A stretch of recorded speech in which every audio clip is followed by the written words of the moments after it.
Hi, my name is Jonathan Kozlowski, editor of Concrete Contractor, here today with Dan Brown, outside sales representative of Esch Supply. And today we're talking about cutting concrete in the cold and why that matters and what's important about it. So Dan, what are the main issues that contractors are running into when they're cutting concrete in the cold?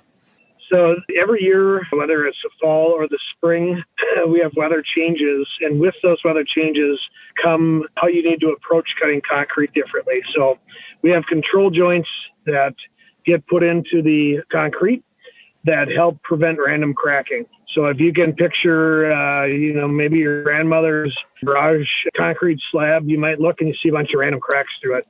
That hasn't been cut properly, or back in the day, it wasn't cut with a control joint. And so this way, nowadays, we put in a cut line, and what that is essentially doing is creating that crack in that slab. So the slab lasts longer, has more longevity. You have to replace it a lot less frequently. And so when you have concrete that is poured, in the summer times when it's hot, you might have an exterior slab. That concrete is setting up and curing in a timely fashion. So typically you're cutting same day concrete. So you pour in the morning, you let that set, and you get on that concrete and you're cutting maybe 3-4 o'clock that afternoon. As the weather changes, concrete doesn't cure and set up as fast because of the cold weather, especially in exterior slabs. And so you don't have that heat helping your cause. So where you might have a soft cut blade that you normally use same day cutting, when you start using that same blade next day, that might not perform and cut as well. And so what we're approaching fall and spring weather is with a different mentality about which blade you use and when you get on the cut and your timing of the cut. How cold are we talking? Are we talking like negative 10 degrees? Because I would imagine a Minnesota winter is a lot different than something like Arizona in February. It's an interesting scenario. So we have 4 branches. We have St. Paul, Minnesota. We have Milwaukee, Wisconsin. We have an Illinois location, and then Denver, Colorado. And so all those different areas or branches have different weather patterns. Right now, it's currently 38 here in Minnesota, just on the east side of St. Paul. That concrete, even though around 40 degrees, is setting up a little cool or a little slower. Whereas we have customers that are down in Texas, Alabama, Arizona, obviously they're probably mid-80s. That concrete is setting up differently. So when we talk about this timing of cut and the blade usage, it's typically in the northern states where we do have winters, we do have large fluctuations in temperatures, and we need to be mindful of that when we're cutting. Is there ever a point when it's too cold? We have customers, contractors that do pour out concrete when it is cold. So they put down frost blankets. They thaw the ground with a Thawzall ground thawing system. Okay. And they get that substrate below the concrete set up, and then they pour on top of it, put blankets over it, and then wait a long time till it cures. So I'm sure they're at some point, in maybe Antarctica where it's maybe negative 50. They probably aren't doing much flat work in the winter times or when it's that cold. Conversely, it would be probably similar in the northern states. That would be a great idea for a story, to find out how they actually poured the flat work and the slabs down in Antarctica for the science places. If they did it all. I'll subscribe and watch that with great vigor. So if we're cutting in the cold, we're preparing to cut in the cold, how do we know when it's ready?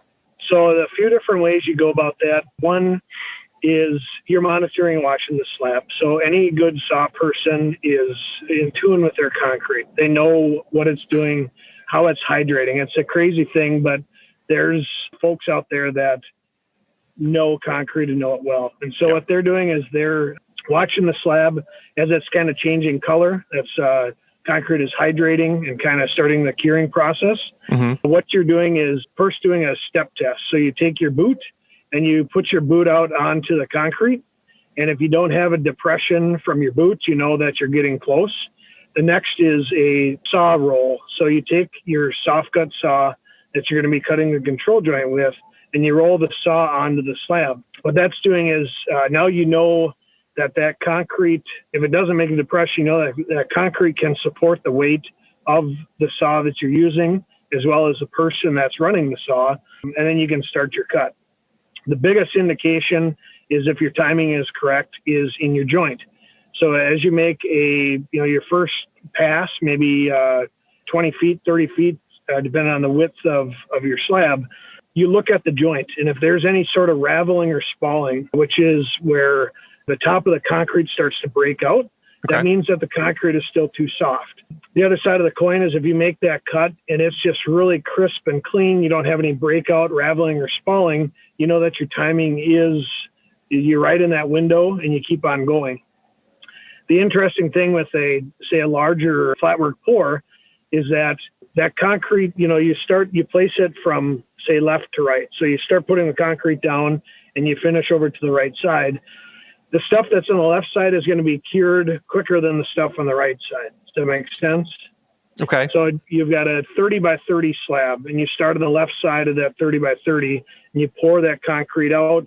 It's going to finish and start curing on the left side, and it's going to cure going across the slab. So as you start making your control joints and your cuts, you might be going really fast. You might be cutting really well. You might get to that point where the concrete is still soft and you start getting that raveling and spalling. At that point, you need to stop cutting, let that concrete cure and get hard, do your roll test, do your step test, and then keep progressing on your cutting. And you mentioned that there was like a damage to the blade. If you're cutting using the wrong blade in the environment, are you like dulling it too quickly in like a day or something like that? And then is there specific blades that you should use in the cold versus the summer?